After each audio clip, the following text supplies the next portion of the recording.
अस्सलामुअलैकुम, welcome to my YouTube channel. I hope आप ठीक होंगे। और आज मैं आपके साथ मेजर इज़ माइंड का नेक्स्ट पार्ट शेयर करने वाली हूँ। और मुझे पता है आप लोग नहीं चाहते कि शियान वांग का कपल अलग हो, लेकिन आई एम सॉरी क्योंकि मैं स्टोरी को चेंज नहीं कर सकती। इन्हें अलग होना होगा, लेकिन फिर बाद में मिल भी जाएंगे, तो आप लोग टेंशन मत लीजिएगा। ज़िंदगी में कभी कभी आगे बढ़ने के लिए हमें थोड़ा पीछे भी तो हटना ही पड़ता है ना। और वैसे ही हमारे वांगजी को अगर अपनी आइडेंटिटी बनानी है, तो उससे भी उस शान से थोड़ा दूर ही जाना पड़ेगा। जब तक वो दूर नहीं जाएगा, खुद को नहीं पहचानेगा, तब तक वो कैसे ही उस शान के दिल में अपने लिए जगह बना सकता है। और आप लोग क्या चाहते हो? क्या वो हमेशा ऐसे ही उसके ऊपर डिपेंडेंट रहे और वीक ही रहे? नहीं ना। तो उसे स्ट्रांग होना ही पड़ेगा। हमारा कोई भी ओमेगा वीक नहीं रहेगा। ओह! मैं बहुत सारी बातें करती हूँ। चलें हम अपनी स्टोरी की तरफ चलते हैं। पसंद आए तो लाइक और कमेंट कीजिएगा, नहीं पसंद आए तो हेट कमेंट मत कीजिएगा। और प्लीज़, पाकिस्तान में आ रहा है तो क्या ही हो गया, सब लोग आते हैं और हम भी जाते हैं, इसमें कोई मसला नहीं है। तो चलें हम अपनी स्टोरी की तरफ चलते हैं। और आज का पार्ट थोड़ा इमोशनल और थोड़ा-सा वैसे वाला ही हो सकता है। तो चलें स्टार्ट करते हैं। वांगजी बस वो शियान को अपने सामने देखकर रोए जा रहा था। उसका दर्द भी तो बढ़ता ही जा रहा था, और वो शियान उसे कैसे ही नफरत भरी आंखों से देख ही रहा था। आप क्यों रो रहे हो तुम? हाँ, किस बात का दुख है तुम्हें? जो तुम चाहते थे वो हो गया ना। हाँ देखो, नहीं हो रही मेरी शादी। तुमने तोड़ दी मेरी शादी सिर्फ 4 दिन पहले। तुम बहुत बुरे हो वांगजी, बहुत ज़्यादा ही बुरे हो। मैंने कुछ भी नहीं किया, आप क्यों ही बार-बार मुझे ऐसे बोले जा रहे हैं, और मुझे बहुत ज़्यादा दुःख होता है। आप ऐसे कैसे ही बोल सकते हैं मुझे? मैं ऐसे ही बोल सकता हूँ, और मैं ज़रूर ही बोलूँगा। और तुम्हें क्या ही लगता है जो कुछ तुमने किया, उसके बाद मैं तुम्हें अपने गले लगाऊँगा या मैं तुम्हारे सदके उतारूँगा? तो ऐसा कुछ भी नहीं होने वाला। समझ गए तुम? ज़िंदगी में हर चीज़ हमें मिल जाए ऐसा बिल्कुल नहीं होता। और मैं कोई चीज़ नहीं हूँ जिसे तुम माँगोगे और तुम्हारे माँ-बाप तुम्हें लेके दे देंगे। मैं एक इंसान हूँ। मैं मेजर वी हुशियान हूँ, और मैंने सिर्फ़ तुम्हारे साथ इस रिश्ते को इसीलिए कबूल किया है क्योंकि मामा-पापा ऐसा चाहते थे, और वो भी सिर्फ़ तुम्हारी वजह से मजबूर थे। तुमने उनके लिए कोई रास्ता छोड़ा ही नहीं था, और ना ही मेरे लिए। मैंने ऐसा कुछ भी नहीं किया, तुमने ऐसा ही किया है। मुशियान को बहुत ज़्यादा ही गुस्सा आ रहा था। अभी कैसे वांगजी अपनी माँ के सामने तो सब एतराफ़ किए जा रहा था, और अब कैसे मुकर ही रहा था। उसे हद से ज़्यादा ही गुस्सा आ रहा था, उसका दिल चाह रहा था वो तो वांगजी का गला दबा के उसे मार ही डाले। लेकिन वो ये भी तो नहीं कर सकता, वो नहीं कर सकता। वो बहुत ज़्यादा वीक है, और वांगजी के मामले में तो हद से ज़्यादा ही। वो उसे तकलीफ़ में देख भी नहीं सकता, और वो कितनी देर तक ऐसे उसके साथ गुस्सा कर सकता है, उसे खुद नहीं पता कब वो एकदम उसके साथ रोना ही शुरू हो जाए। वांगजी बस चुप ही था, उसे पता था अब बोलने का कोई फ़ायदा ही नहीं है। जितना भी मर्ज़ी वो उशियान को यकीन दिलाए, लेकिन वो उसकी बात का यकीन नहीं करने वाला था। सो वो चुप करके अब लेट ही चुका था। उसने अपनी सुर्ख होती हुई आँखों पे बाजू रख लिया था, और वो सोने की कोशिश ही कर रहा था। वो शियान अब दीवार के पास से जाके सोफ़े पे ही बैठ गया था। उसे कोई ज़रूरत नहीं है इस कमीने लड़के के पास जाने की, या इसके साथ कोई ज़्यादा फ्रेंडली होने की। वो इस काबिल ही नहीं है कि उसके साथ अच्छे से रहा जाए या अच्छे से बिहेव किया जाए। वो यही डिज़र्व करता है। जब उसके माँ-बाप उसे अकेला छोड़ के चले गए, तो वो शियान क्यों जाए? हाँ ठीक है, रोता तो रोता रहे, मुझे कोई फ़र्क नहीं पड़ता। वो शियान अब ऐसे ही अनजान सा बना सोफ़े पे लेट ही गया था, और उसे बस वांगजी के रोने की आवाज़ें आई जा रही थीं। अपनी ये मनहूस आवाज़ बंद करो। कब से रोए जा रहे हो, और क्या तकलीफ़ है तुम्हें? हाँ, क्या तकलीफ़ है तुम्हें? तुम्हारे माँ-बाप ने तुम्हें दे दिया ना जो तुम्हें चाहिए था। अब मुझे सोने दो। मुझे सुबह जाना है, और प्लीज़ मैं तुम्हारे आगे हाथ जोड़ता हूँ, अब तुम्हारी रोने की आवाज़ मुझे मत आए। वो शान एकदम से गुस्से वाला हस्बैंड ही बन गया था और वांग जी ने अपने मुंह पे हाथ ही रख दिया था।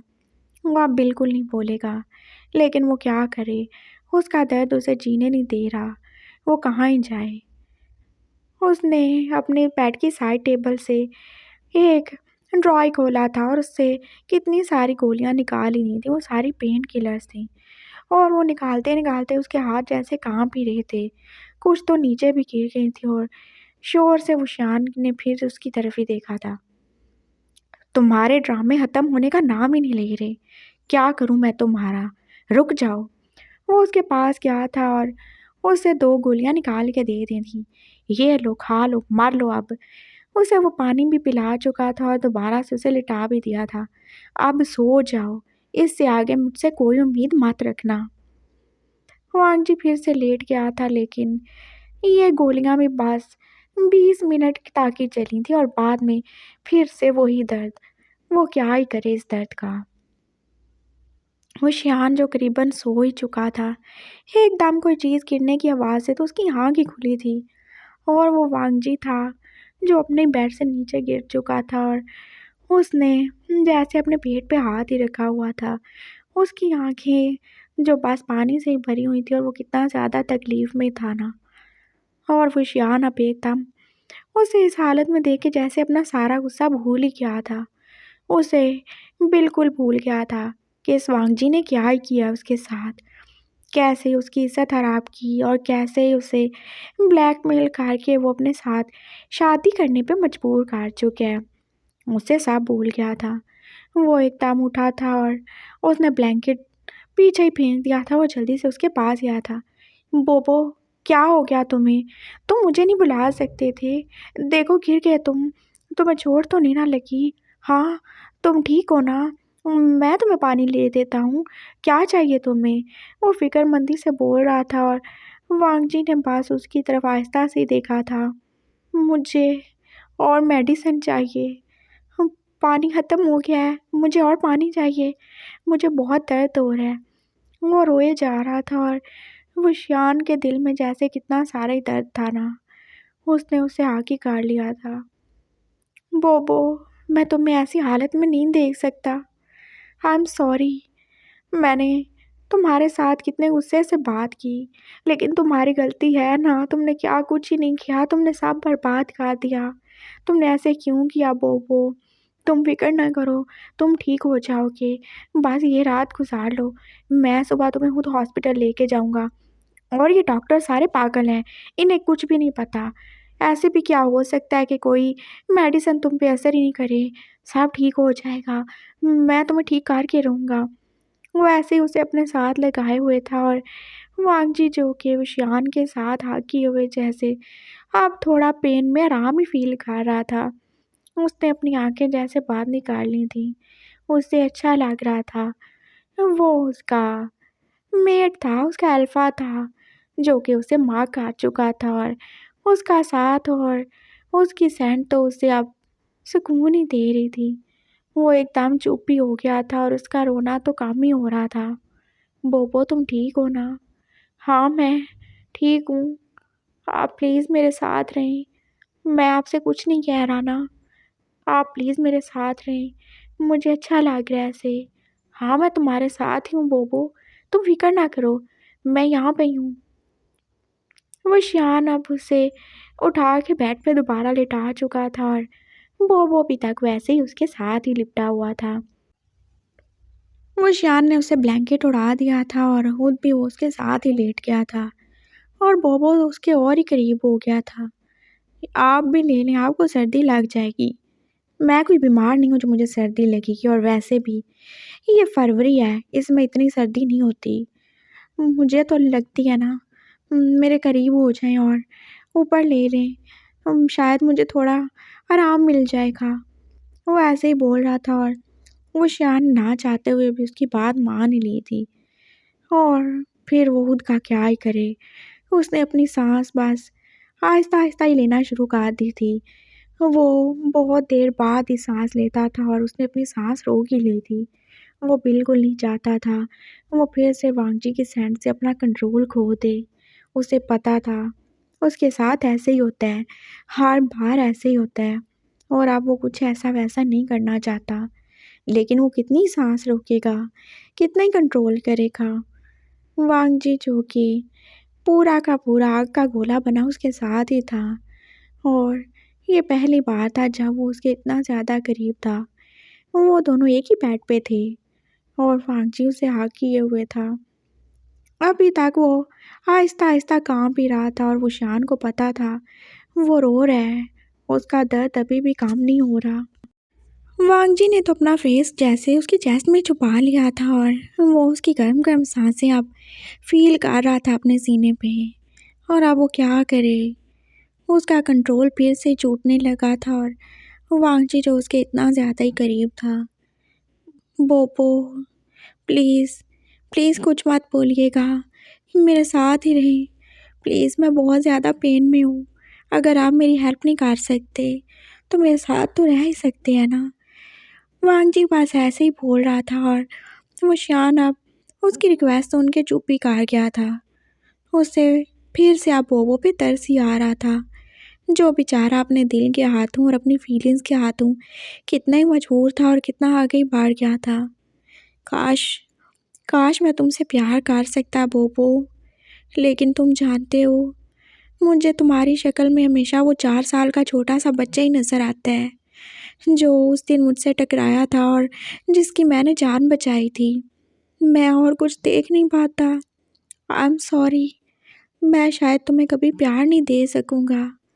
मैं बहुत बुरा हस्बैंड हूँ, बहुत ही बुरा। वो दिल ही दिल में सोच रहा था लेकिन उसने कुछ बोला नहीं और इससे पहले कि वो कुछ और करता, उसने क्या ही फ़ील किया था। बोबो जो अब आउट ऑफ कंट्रोल ही हो रहा था और उसने उसकी शर्ट का बटन भी खोल ही दिया था। बोबो क्या कर रहे हो तुम? मैं उठ के चला जाऊँगा। नहीं प्लीज़, मत जाए ना, क्या हो जाता है? मेरे पास रहना। वैसे भी आपने क्यों किया ये शादी? मेरे लिए की है ना, तो क्या आप मेरी हेल्प नहीं करेंगे? बोबो, क्या बोले जा रहे हो तुम? तुम्हें कुछ पता है तुम क्या बोल रहे हो? हाँ, पता है मुझे। पापा ने क्या बोला? मुझे आपकी ज़रूरत है ना, आपको मेरे साथ रहना चाहिए। आप कैसे ही जा सकते हैं? प्लीज़ नहीं जाइएगा। मैं तो कुछ भी नहीं कर रहा, कुछ भी नहीं कर रहा मैं। वो ऐसे ही बोल रहा था और उसके लिप्स जैसे एकदम से वो शान के सीने से लगे थे और वो गर्म-गर्म होंठ जैसे वो शान को अलग ही नशा दे रहे थे। वो बोल रहा था और उसके हिलते होंठ जैसे वो शान को टच ही किए जा रहे थे। वो ऐसे ही तो उसके इतना ज़्यादा करीब था ना। बोबो पीछे हो जाओ ना।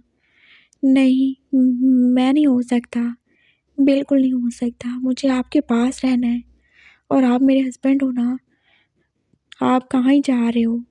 बिल्कुल मत जाना, मेरे पास रहना। बोबो ऐसे ही बोल रहा था और उसके उलटे होंठ जैसे अब और ज़्यादा ही मूव कर रहे थे और अब उसने जैसे वो शान की चेस्ट पे जानबूझ के ही उनको मूव करना शुरू कर दिया था और उस शान ने एकदम से अपना कंट्रोल खो भी दिया था। उसने आँखें बंद कर ली थी और उसे ये सब अच्छा लगने लगा था। हाँ, वो फिर से बहक चुका है। उसे फिर से बोबो की सेंट ने अपने कब्ज़े में कर ही लिया है। हाँ, औरतें क्या ही करती हैं, अपने हुस्न के जाल में अपने हस्बैंड को फँसा लेती हैं और यहाँ बोबो ने भी तो यही किया था। वो अपनी इस स्वीट सी सेंट से अपने हस्बैंड को पागल ही बना रहा था। वो सेंट जो उसके अलावा कोई और फ़ील नहीं कर सकता, जो सिर्फ़ उसके लिए है और जो पहली बार भी उसी ने फ़ील की थी और अब हमेशा वही करेगा। वो शान बस ऐसे ही अब आराम से था और बोबो भी अपनी आँखें बंद किए जैसे उसे किस सिखा रहा था और वो बिल्कुल भूल चुका था। उसे ऐसा करके अच्छा लग रहा था। उसका माइंड डिस्ट्रैक्ट हो रहा था और उसे अपने दर्द में काफ़ी हद तक आराम भी मिल रहा था। लेकिन ऐसे क्या ही हो सकता है? वो शान ने अब एकदम उसे पकड़ के ऊपर ही किया था। बोबो, ये ठीक नहीं है। मत करो, मैं कुछ भी नहीं कर रहा। आई एम सॉरी, लेकिन मुझसे कंट्रोल नहीं हो रहा। बोबो प्लीज़ पीछे हो जाओ, ये गलत है। मैं नहीं कर सकता। मैं अगर तुम्हारी हेल्प कर रहा हूँ, तुम्हारे पास हूँ, तो तुम इसका गलत फ़ायदा मत उठाओ। मुशियान को फिर से अब गुस्सा आने लगा था बोबो की ठरकी हरकतें देखकर। मैंने क्या किया है? मैंने कुछ भी नहीं किया। मुझे नहीं हो रहा कंट्रोल। मैं आपकी वाइफ हूँ, आप मेरे हस्बैंड हो, तो आप कैसे ऐसे बोल सकते हो? बोलो। नहीं ना बोलना चाहिए आपको। अपनी उम्र देखो तुम, छोटे हो तुम अभी। अभी तुम 17 के भी नहीं हो और क्या ही बातें बोले जा रहे हो तुम। हाँ, तो क्या हुआ? पहले भी तो लोगों की शादियाँ होती थी ना, और आप मेरे हस्बैंड हो ना, क्या हो गया? कुछ भी नहीं होता। क्या आप मेरी हेल्प नहीं कर सकते? आपने इसीलिए तो शादी की है ना, पापा ने इसीलिए तो बोला है ना कि आप मेरे पास रहो, और आप ऐसे कैसे कर सकते हो? वो बेचारा अपने दिल के हाथों और अपने दर्द के हाथों मजबूर ही हो चुका था, और उसको समझ ही नहीं आ रही थी। जो उसके मुँह में आए जा रहा था, वो बोले ही जा रहा था, और शिहान अब एकदम उससे अलग ही हुआ था। हाँ, मैंने सोचा तुम बीमार हो, तुम दुखी हो, तुम परेशान हो, तुम्हें मेरी हेल्प की ज़रूरत है, तो मैं तुम्हारे पास आ गया, और तुम फिर से शुरू हो गए। ये सब ड्रामा कर रहे हो ना तुम, है ना? तुम कितने ज़्यादा घटिया हो वांग जी, तुम ऐसे भी कैसे कर सकते हो? सिर्फ तुम अपनी लस्ट को पूरा करने के लिए बीमारी का ड्रामा कर रहे हो। तुमने मामा पापा को परेशान किया, मुझे परेशान किया, और मैं ही पागल हूँ जो हर बार तुम्हारे पास आ जाता हूँ। बार मुझसे तुम्हारा रोना देखा नहीं जाता, और बार ही मैं सब कुछ भूल ही जाता हूँ। तुम्हारी ये मासूम सी शक्ल, तुम्हारी ये बचपना, तुम्हारी ये मासूमियत मुझे अपनी जानिब खींच ही लेती है। मुझे फिर से वो छोटा बच्चा याद आ जाता है। बस बहुत हो गया। कौन-सा छोटा बच्चा? मैं कोई छोटा बच्चा नहीं हूँ, और मेरा क्या कसूर है जो मैं आपसे छोटा हूँ तो? मुझे बार-बार छोटा बच्चा मत बोलें। समझ गए आप? और अगर आप मेरी हेल्प नहीं कर सकते, तो यहाँ से चले जाएँ। कैसे चला जाऊँ? पापा ने बाहर से लॉक लगा दिया है। हाँ, तो खिड़की से चले जाएँ, जहाँ से मर्ज़ी चले जाएँ। मेरे पास मत रुकें। मैं आपको देख के खुद पे कंट्रोल नहीं कर पा रहा हूँ। मेरी तबीयत ठीक नहीं है, और आप मुझसे लड़ाई किए ही जा रहे हैं। बोबो ने फिर से रोना शुरू कर दिया था, और वो शान अपना सार ही पकड़ के बैठ गया। अब आपको क्या हुआ है? तुम्हारी ये बाँ तुम्हारा ये बजता हुआ बाजा क्या मुझे सुकून से रहने देगा कि नहीं? क्या करूँ मैं तुम्हारा? क्या करूँ मैं? वही करें जो करने के लिए शादी की है। बोबो भी अब एकदम लड़ाकू ही बन गया था। क्या करने के लिए शादी की है मैंने? अरे वही करने के लिए जो शादी करते हैं, वही करें ना। अपनी बकवास बंद करो, तुम्हारा दिमाग ख़राब हो गया है। हाँ, मेरा दिमाग ख़राब है, मेरा सब कुछ ही ख़राब है, मेरा पेट ख़राब है, मेरा गला ख़राब है, मुझे बहुत सर दर्द हो रहा है।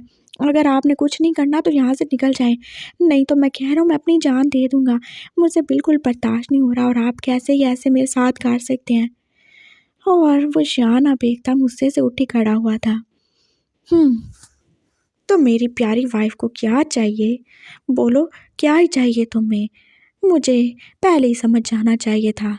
तुम घटिया कमीने लड़के, और तुम्हारे अंदर का ठरकीपन तुम्हारे मरने के बाद भी ख़त्म नहीं होगा, और मुझे तो लगता है अगर तुम मर भी जाओगे तो तुम्हारी लाश भी भूत बन के मेरे पीछे ही पड़ जाएगी।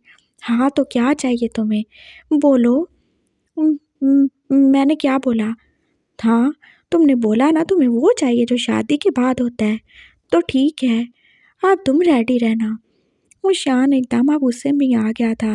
बोबो ने उसका दिमाग ख़राब कर ही डाला था, और बोबो का दिमाग तो बेचारे का वैसे ही ख़राब था।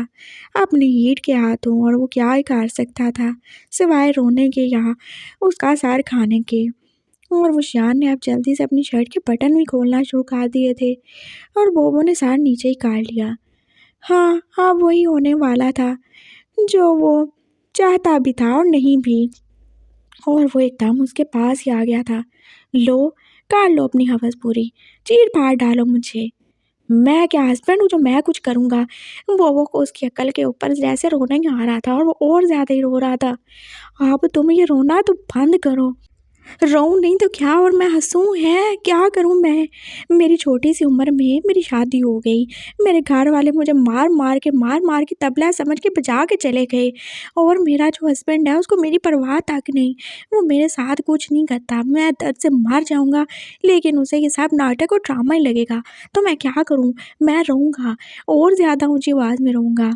वांजी राव सच में किसी बच्चे की तरह रोए जा रहा था। उसका पेन जो कि काम ही नहीं हो रहा था और ऊपर से वो शियान की डाँट ने उसे और ही ज़्यादा दुखी कर दिया था।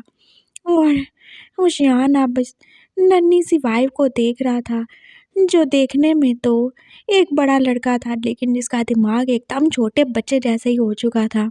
और उसका रोना तो इतना शदीद था कि आमना भी को भी अब बाहर आना पड़ा था। शायान क्या ही कह रहे हो तुम? इतना तो गुस्सा मत निकालो उस पे, वो छोटा बच्चा है। अम्मी जान अभी मैंने कुछ भी नहीं किया और आप अगर इतना ही कुछ कर सकते हैं ना तो बाहर से दरवाज़ा खोल दें ताकि आपका ये छोटा बच्चा आराम से सो जाए। मैंने कुछ भी नहीं किया। मुझे क्या पता तुमने कुछ किया है कि नहीं किया? मैं तो यहाँ पे बाहर खड़ी हूँ। हाय अल्लाह मेरे बोबो का क्या हाल होगा? पता नहीं क्यों इस साहब ने ये सब कर दिया। आपके बोबो का भी कोई हाल नहीं हो रहा और वो मेरा ही हाल खराब कर रहा है। आप जाएँ यहाँ से। आई एम सॉरी लेकिन आप प्लीज़ चली जाएँ। ये आपके लिए अच्छा नहीं है। उसने आमना भी को भेज दिया था और फिर मम्मी-पापा भी तो आ ही गए थे, जो अभी तक जाग ही रहे थे और पापा ने फिर से दरवाज़ा खोला था। वो शान जो शर्ट लेस सी था एकदम से बोबो के पास ब्लैंकेट में घुस गया था और उसने जल्दी से ऊपर ले भी लिया था। अब वो पापा के सामने तो बिना शर्ट के नहीं आ सकता और बोबो जो वैसे ही रोए जा रहा था। क्या हुआ? क्यों आधी रात को तुमने रोना-पीटना मचाया हुआ है? अब तुमसे बर्दाश्त नहीं हो रहा क्या? पापा ने आकर गुस्से से उसे डाँटा था और वो शियान ने बस थोड़ा-सा मुँह बाहर निकाल के ब्लैंकेट से उन्हें देखा ही था। पापा मैंने कुछ भी नहीं किया, प्लीज़ मुझे मेरे रूम में जाने दें। ये बहुत पागल है, ये रो-रो के मेरा दिमाग ख़राब कर रहा है और मुझे सर में दर्द हो रहा है। और तुम क्या ही कर रही हो अभी तक यहाँ पे? मैंने कुछ भी नहीं किया। आई स्वेयर मैंने कुछ नहीं किया। ये देखें, उसने एकदम से ब्लैंकेट हटाया था और पापा ने देखा था, उसकी शर्ट उसकी बॉडी पे नहीं थी और सिर्फ़ पैंट ही थी और वो एकदम उनके सामने खड़ा हो गया। देख ले मैंने कुछ किया है क्या? नहीं किया। आपको मुझ पे ट्रस्ट नहीं है क्या पापा? मैं ऐसा कर सकता हूँ क्या? क्या मैं एक छोटे से लड़के के साथ ऐसा करूँगा? हाँ करोगे, दफ़ा हो जाओ तुम। और शर्म नहीं आ रही तुम्हें? कैसे बाप के सामने ऐसे आधे नंगी होके खड़े हो गए हो तुम? आह! लेकिन मैंने क्या किया? यही तो मसला है कि तुमने कुछ किया ही नहीं और तुम्हारे सिक्स पैक्स का इस बॉडी का क्या ही फ़ायदा, जो तुम अपने इस रोते हुए छोटे से लड़के मेरा मतलब है, इस छोटी-सी वाइफ़ का कुछ कर नहीं सकते। अगर तुम उसका दर्द नहीं कम कर सकते, उसे ठीक नहीं कर सकते, तो लानत है तुम्हारे अल्फ़ा होने पे। पापा बस लानतें भेजते लेकिन मुझे यहाँ से भेज दें। ये बस रोता ही रहता है, रोता ही रहता है। मैंने इसको कितनी गोलियाँ खिला दी। अगर गोलियाँ खिलानी होती तो फिर तुम्हें यहाँ पे क्यों भेजा था? दफ़ा हो जाओ यहाँ से। पापा ने उसका हाथ पकड़ के एकदम दोबारा से उसे बेड पे ही धक्का दिया था वांजी के पास और अब वो दोबारा से लॉक लगा रहे थे। पापा मैं कह रहा हूँ दरवाज़ा खोलें। ये आप क्या ही कर रहे हैं? आपको शर्म नहीं आ रही क्या? ऐसा भी कोई करता है क्या? लोग क्या ऐसे अपने दामादों को बोलते हैं कि जाओ हमारी बेटी के साथ डिंग डोंग करो। वो मेरी बेटी नहीं है, बेटा है। और समझ गए तुम मेरे कोई दामाद नहीं हो, तुम भी मेरे बेटे हो और अब मुझे कोई भी आवाज़ नहीं आनी चाहिए। खबरदार जो तुम में से किसी ने शोर किया या मुझे कोई रोने-पीटने की आवाज़ आई। इस घर में सभी बेशर्म थे, सिवाय आमना भी और वो शियान के। वो ही तो मासूम थे ना। एक तरफ वो बोबो था जिसको इतनी सख्त आग लगी हुई थी कि नन्ही सी उम्र में उसने वो शियान के ख्वाब देखना शुरू कर दिए और उससे भी ज़्यादा बेशर्म थे उसके माँ बाप, जो वो शियान की अच्छाई का फ़ायदा उठा के उसके ऊपर अपने किए हुए एहसानों को जता जता के उससे ज़बरदस्ती अपने बेटे से ब्याह ही चुके थे। और ब्याह ना तो दूर की बात है, चलो वो तो कर लिया, अब उसे क्या ही बोले जा रहे थे। बेशर्म लोग, शर्म ही नहीं आ रही थी उन्हें कि वो उनके बेटे के साथ उन्हीं के घर में उन्हीं के रूम में, हाँ उनके सामने ही सब कुछ करे। अरे ऐसा भी कोई बेशर्म होता है क्या? शियान का दिमाग बस घूमे जा रहा था और बोबो ने बस उसकी तरफ एकदम स्माइल करके देखा था। बहुत अच्छा हुआ, आप मुझे तंग कर रहे थे, अब पापा ने आपको डांट दिया। मैं अभी तुम्हारा सब अच्छा बुरा दूर करता हूँ। तुम क्या चाहते हो? तुम्हें जो चाहिए तुम्हें मिल जाएगा। इसके बाद तुम मुझे चैन से सोने देना। अभी मैं सब कर देता हूँ। उसने जल्दी से अपना बेल्ट खोला था और बोबो जो अब एकदम डर ही गया था। उसने तो एकदम ये नहीं चाहा था। और वो शियान ने क्या किया था, उसे अब नीचे लिटा ही दिया था। रुक जाओ मेरी नन्ही वाइफ, अभी तुम्हारे सारे नन्हे नन्हे और बड़े बड़े ख्वाब पूरे होने वाले हैं। और खबरदार जो तुम्हारी आवाज़ बाहर गई या तुमने मम्मी या पापा किसी को बुलाया हो तो मैं तुम्हारा यहीं पे गला घोंट दूंगा, और चाहे मैं फांसी चढ़ जाऊं लेकिन मैं छोड़ूंगा नहीं तुम्हें।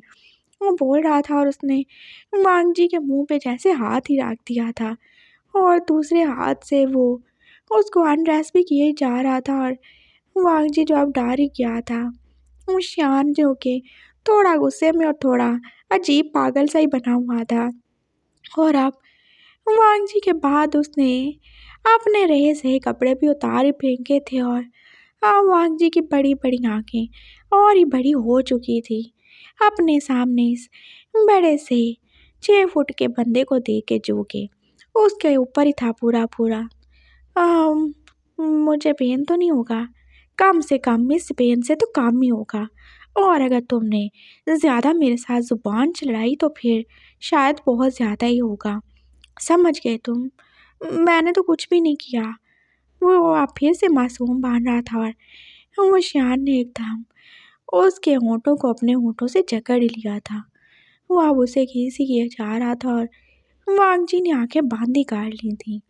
हाँ, अब वो खुद को रेडी कर रहा था मेंटली। उसे कोई ना कोई दर्द तो सहना ही था, या वो शियान की गुर्बत का या फिर अपनी हीट का। और उसे दूसरा वाला दर्द ज़्यादा बुरा लगता था पहले वाले से। उसने आंखें बांधी की थी और उसे कितनी सख्त शर्माए जा रही थी।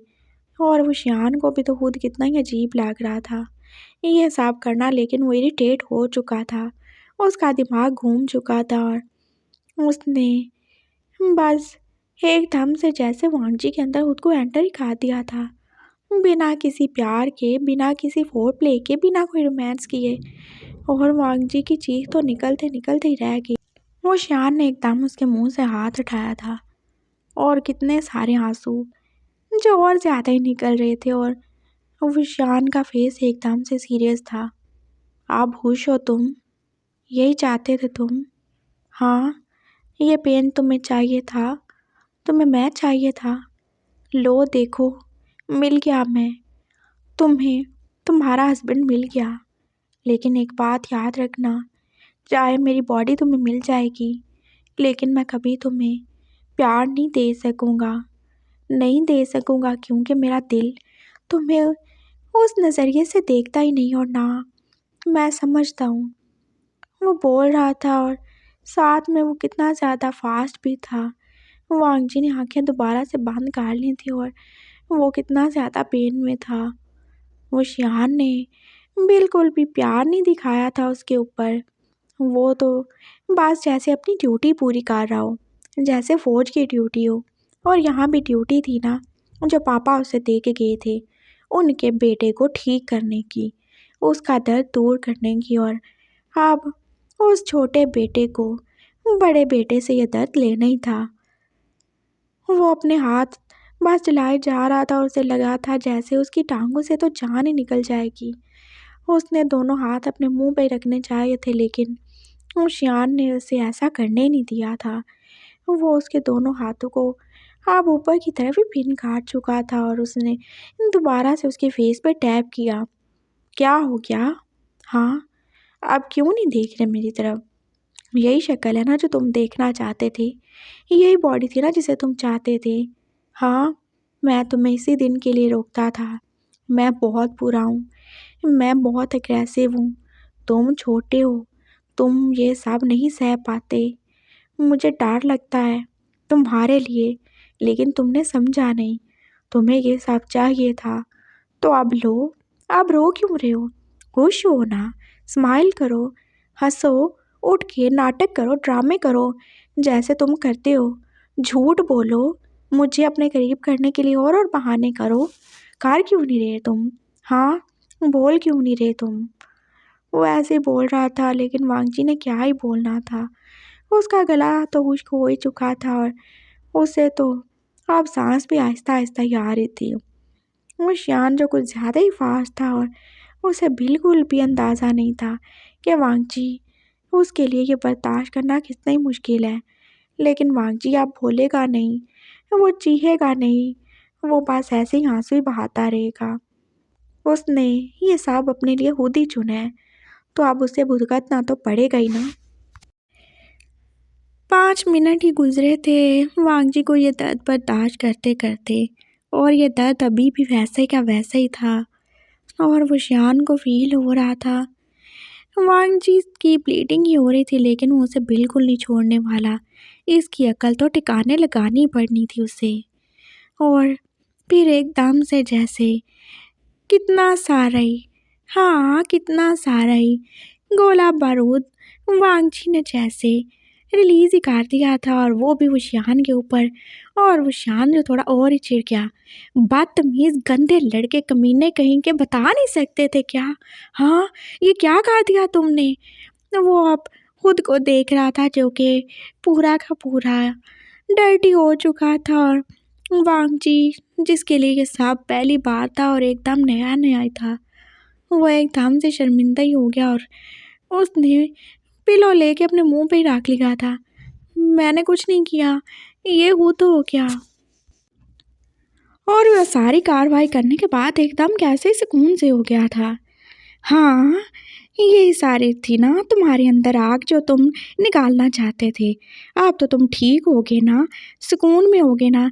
पहले तुमने मेरा करैक्टर गंदा किया, अब तुमने मेरी बॉडी को गंदा कर दिया। रुको तुम, मैं अभी तुम्हें मज़ा चखाता हूँ। वो शान थोड़ा और फास्ट हुआ था और फिर उसे याद ही आया वो क्या ही करने वाला है, और उसने जल्दी से खुद को अब बाहर ही निकाल लिया था। और अब की बार वो शियान ने अपना बदला ले लिया था, जैसे वांगजी ने उसको गंदा किया था, और अब वो भी वांगजी को वैसे गंदा कर चुका था। छी, यू गंदे, क्या कर दिया आपने? अब वांगजी भी खुद को देख रहा था और वो शियान की एकदम जोर से हंसी निकल गई। वो ही किया जो तुमने मेरे साथ किया, बहुत अच्छा किया, और तुमने कितने सारे हमारे बच्चे ज़ाया करवा दिए। वो एकदम हंसते हंसते ही बोल रहा था और वांगजी को समझ नहीं आ रही थी। वो शियान का दिमाग सच में चल गया था। कभी वो एकदम से कितना गुस्से वाला हो जाता था और कभी फनी। कौन से बच्चे, कहाँ के बच्चे, कैसे आए बच्चे, कौन से ज़ाया हो गए? ये सब जो तुम्हारे ऊपर पड़ा है, ये हमारे बच्चे ही थे जो अभी तुम्हें बिल्कुल नहीं मिलने वाले। माय लिटिल वाइफ ओबो, उठ जाओ, आप दफ़ा हो जाओ यहाँ से।